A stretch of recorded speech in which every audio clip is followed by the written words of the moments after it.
So, in my last video, I explained to y'all that I created a world for my story that was sort of multi-genre, sort of hodgepodge of different literary styles, horror, fantasy, sci-fi. I've got some Western, I've got some medieval thrown in there. And how I wanted to use this as a world that would reflect differing people and differing lifestyles. Well, I felt like for this video I should explain more so the groups in particular for the first book that come into conflict. And this actually ties in very well with the backstory of the city of Purgatory.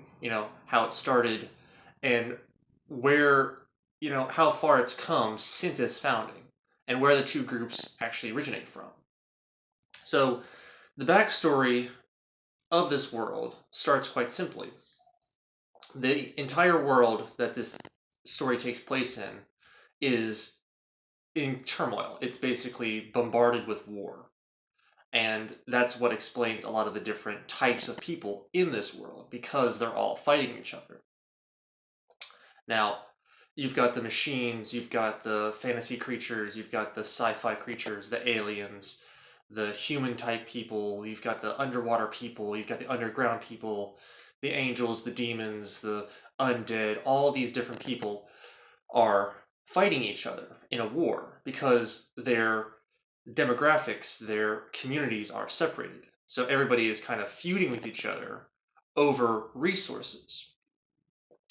That's when the wisest among these people, each demographic has a sort of intellectual that comes from each one, or I suppose the more educated members of each community meet together in secret and decide that they want to form their own diverse community, their own sort of nation, or their own government that focuses on living in sort of like a collaborative peace and harmony, where everyone is created equal and where the different types of people can build off of each other's strengths and diversify. This is what was supposed to be the original council of the city of Purgatory. The council being this this multi-member, basically government organization. Imagine if you have 15 mayors for the city instead of just one mayor. Of course, they all have to make decisions unilaterally, so one can't just say, okay, I do this, and then everyone else is like, okay, fine. They all have to agree on what to do for the city. So that's the origin of basically the government of Purgatory. Now, these people, these wise men, can't build this city alone because they're not warriors. They are stuck in the middle of what is basically a war-torn world. And they can't just take people who want to leave the war and congregate them without suffering some sort of ramifications from the communities that they're leaving, from the nations that they are basically deserting. So the First Council calls upon the greatest warriors that they can find who agree with this sort of multifaceted, diverse, live in harmony sort of sentiment. And these became the first Dreadnaughts. The Dreadnaughts, as their name imply, are supposed to be the greatest, most powerful, most unstoppable warriors that exist in this world. And they exist solely to protect the city of Purgatory. They were kind of like the old guard of this world. So that when the city first got started and when the people began to congregate and began to build their own community, these warriors would stand and protect them. They weren't soldiers going to war against the other factions.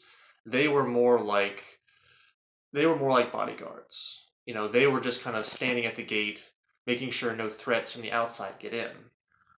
So the council established the enforcers, who would deal more so with the domestic disputes. They would deal with any internal threats. They would deal with any sort of civilian issues, just like police today. And, they'd have, I guess, SWAT teams for especially difficult situations. But the Dreadnaughts were never actually called to deal with these issues. The Dreadnaughts were specifically stationed along the border of the city, on the walls of the city, to protect them from external threats, because there's still a bunch of different communities and a bunch of different factions, I should say, on the outsides of the city that are still fighting each other. And the city doesn't want anything to do with that. They're self-sustaining, they're self-reliant, and they just want to keep all the death and destruction out, so they can cultivate that beautiful harmony they're trying to create with their own laws and their own structure. Now, I'm not going to explain in detail why these two groups are in conflict with each other, because that would completely ruin the story for you. But at some point, they have a falling out. I kind of imagine it a lot like the dispute between U.S. veterans and the government, where the veterans, they served their time, they did their duty, they come home, and they're not treated with the same respect that you would expect these basically war heroes to receive. At least from the perspective of the Dreadnaughts. Their grievances are that they were not treated fairly, that they weren't given what they believed they deserve, and the council made a lot of very terrible decisions in regards to their post and in regards to their duties. Whereas later in the story, the council will share their side of the situation with the MC, by explaining that they did what they had to do with the Dreadnaughts. They had to change certain things. They had to reallocate resources. They had to make these decisions for the good of the city. And I honestly haven't written the ending of the story yet in regards to what happens between these two groups, but I want to write the story so that both sides have legitimate arguments without actually having much resolution as to who is right and who is wrong. So that you could take either side and still technically be, like, you could have an argument for each side without actually taking a side. So maybe this feud between the soldier class and the governing class won't get resolved. Maybe one of them turns out to be right, maybe one of them turns out to be wrong. Maybe a situation arises in which both have to resolve their differences and come together. At the moment, I'm not that far ahead in the story, so I don't know. But the current conflict is there, and I'm just kind of delving into it, and I'm seeing where it takes me. And I'm using it mostly as the catalyst for what happens with my main character, who I will definitely explain in the next video.